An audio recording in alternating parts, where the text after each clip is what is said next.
Hello guys, good morning. আজকের মহাপঞ্চমী, সবাইকে মহাপঞ্চমীর অনেক অনেক শুভেচ্ছা। আজকের আমরা বোলপুর যাচ্ছি। এই হলো বোলপুরের বিশ্বভারতী ক্যাম্পাস, আর এই হলো সেই মহান বটগাছ যেখানে রবীন্দ্রনাথ ঠাকুর বসে অনেক অনেক কবিতা লিখে গেছেন আমাদের জন্য। কিছুক্ষণের মধ্যেই আমরা রিসর্টে পৌঁছে যাব।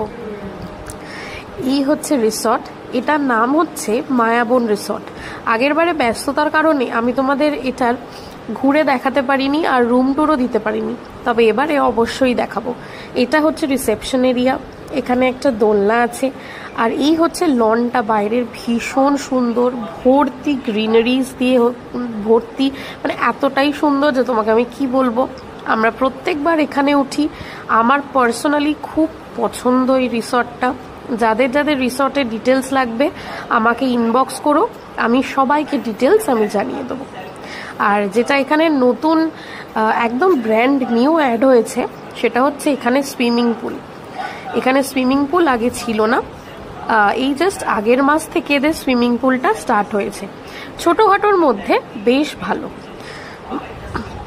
এখানে কিডস সেকশন আর বড়দের সেকশন দুটোই রয়েছে, যেটা খুবই ম্যান্ডেটারি, কারণ বাচ্চারা এলে নর্মালি সুইমিং পুলে নামতে পারে না, বাট এদের এই সুবিধাটা রয়েছে। চলো এবার তোমাকে একটু রুম ট্যুরটা দিই। এই হচ্ছে এই বিল্ডিংটাই আমরা রুম নিয়েছি। এদের টোটাল 3টে বিল্ডিং, একটা বিল্ডিং আন্ডার কনস্ট্রাকশন। বিল্ডিংয়ের এইদিকে একটা রুম আছে, আর আমাদের রুম হচ্ছে এটা, বিনোদিনী আমাদের রুমটার নাম। আমরা কঙ্কালীতলায় পুজো দিতে এসে গেছি, সন্ধেও হয়ে গেছে, একটু লেট হয়ে গেছে আসতে। তবে কালকে ষষ্ঠী বলে আজকের মন্দির অনেকটাই ফাঁকা। খুব সুন্দরভাবে পুজো দিয়েছি, খুব সুন্দরভাবে দর্শন করেছি ঠাকুরের, যেটা মেন কথা।